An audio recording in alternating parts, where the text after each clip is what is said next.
কেমন আছো বন্ধুরা? আশা করি সবাই খুব ভালো আছো। আমি আল্লাহর মতো অনেকটা ভালো আছি।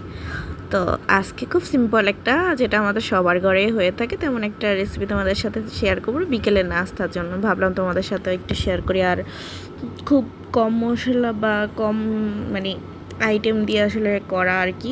তো চলো কি করছি তোমরা দেখতে থাকো। ফার্স্ট টাইম যারা আমার ভিডিও দেখতে আসবে একটু বন্ধ করে নেবে, লাইক কমেন্ট শেয়ার করে দিও প্লিজ। আর ফুল ভিডিওটা দেখো প্লিজ, কেউ স্কিপ করো না। তো ফার্স্ট টাইম দেখতে পাচ্ছ একটা পেঁয়াজ কেটে নিলাম, তারপরে তোমার কাঁচামরিচটা ফালি ফালি করে নিচ্ছি। আমি কি রান্না করব সেটা নিশ্চয়ই থাম্বনেল দেখে কিছুটা আইডিয়া করেছো। হ্যাঁ, খুব সহজ উপকরণে আসলে আমি একটু চাউমিন রান্না করব, সেটাই তোমাদের সাথে শেয়ার করছি। তার জন্য আমি একটু গরু মাংস নিয়ে নিলাম, খুব ছোট ছোট কিউব করে কেটে নেব, মানে যতটা আর কি পাতলা স্লাইস করে নেওয়া যায় আর কি, খুব তাড়াতাড়ি যাতে হয়ে যায়, বেশি সময় না লাগে। তো আমি সবটাই করে নিচ্ছি। আর মানে খুব বেশি আইটেম কিছু করব না, সিম্পলের মধ্যেই আর কি। তোমরাও দেখতে থাকো। আর আমার এই খাবারটা সবচেয়ে পছন্দের, ছোটোবেলা থেকে আমার সবচেয়ে পছন্দের আর কি আইটেম ছিল নুডলস, চাউমিন। এগুলো আমার যখনই রাগ হতো বা খুব একা থাকতাম, আমি এই কাজটাই সবচেয়ে করতাম। মানে মন খারাপ থাকলে আমি মানে এই নুডলস খেয়ে চুপ করে বসে থাকতাম। যাই হোক, দেখো এখানে আমি মাংসটা ধুয়ে পরে আদা রসুন লবণ আর কি, হালকা একটু হলুদ, টমেটো সস, তারপর সয়া সস, চিলি সস সবটাই দিয়ে মেরিনেট করে রাখবো 20 মিনিটের মতো আর কি। কারণ আমি এমনিতে আলাদা আর সয়া সস চিলি সস ব্যবহার করবো না, যেহেতু আমার শাশুড়ি মা খেতে পারবে না বেশি, তার কারণে আমি অল্প একটু মাংসের সাথে করে নিলাম, যাতে মাংসের মধ্যে ম্যারিনেট হয়ে যায়। আর দেখতে পাচ্ছি এখানে আমি সব কিছু করে নিলাম। ক্যাপসিকাম, সবুজ ক্যাপসিকাম নিলাম, একটা ডিম, তারপরে মাংস, কাঁচামরিচ সবটাই নিয়ে নিলাম।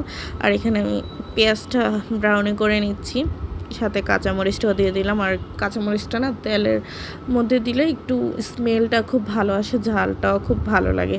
পরে দিলে আমার কাছে খুব ভালো লাগে, আমার কাছে মনে হয় যে না, তেলের সাথে কাঁচামরিচটা দিলে মানে ওই টেস্টটাই অন্যরকম থাকে। তো তারপরে আমি মাংসটা দিয়ে দিলাম, ভালো মতো মিশিয়ে নিচ্ছি। আর আমি কিছুটা ঢেকে রাখবো আর কি। এর পাশাপাশি আমি একটু পানি গরম করে নিচ্ছি চাউমিন সেদ্ধ করার জন্য। দেখো এখানে অন্য একটা পাত্রে গরম পানি, একটু লবণ, তারপরে হালকা সয়াবিন তেল দিয়ে দিলাম, যাতে মানে খুব ঝরঝরে থাকে আর কি। আমি চাউমিনটা একটু ভেঙে ভেঙে নিচ্ছি, যেহেতু বড় ভালো লাগে না আর কি। এক একজন এক একটা পছন্দ থাকে, অনেকে চাউমিনটা করে কি মানে লম্বা পুরো নেয়, অনেকে একটু ভেঙে নেয়। আমি ছোট ছোট করেই নিই সব সময়, কারণ এটা ভালো লাগে। আর আমার বাসায় এভাবেই খেতে পছন্দ করে, মানে বড় করে ওইভাবে পছন্দ করে না আর কি চাউমিন রান্না করাটা। যাই হোক, এখানে মোটামুটি চাউমিনটা সেদ্ধ করে নিচ্ছি। আর এতক্ষণ যারা আমার ভিডিওটা দেখছো সবাইকে অনেক অনেক ধন্যবাদ। প্লিজ লাস্ট পর্যন্ত ভিডিওটা দেখো।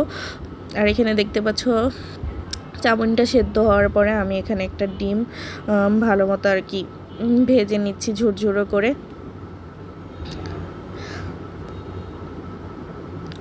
খুব বেশি মানে তাপে করব না, হালকা আছে আর কি করে নেব, তাহলে ডিমটা একটু সফট সফট থাকবে, বেশি শক্ত হয়ে যাবে না আর কি।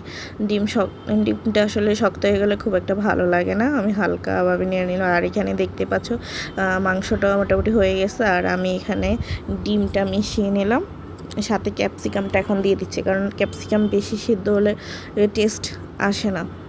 হালকা তেলের মধ্যে ভাজা করে নিচ্ছি। আর এদিকে আমি যেহেতু চাউমিনটা পানি ঝরিয়ে নিলাম, এটা এখন মিশিয়ে নিচ্ছি। আর একটু ম্যাগি মশলাটা ছিল, ওটা আমি অ্যাড করে দিছি। খুব সহজ, খুব উপকরণে আর কি, বাচ্চাদের জন্য বা বয়স্ক যারা আছে তারা সব কিছু আসলে প্রিপেয়ার করতে পারেন, যেমন তাদের জন্য খুব সহজ রেসিপি।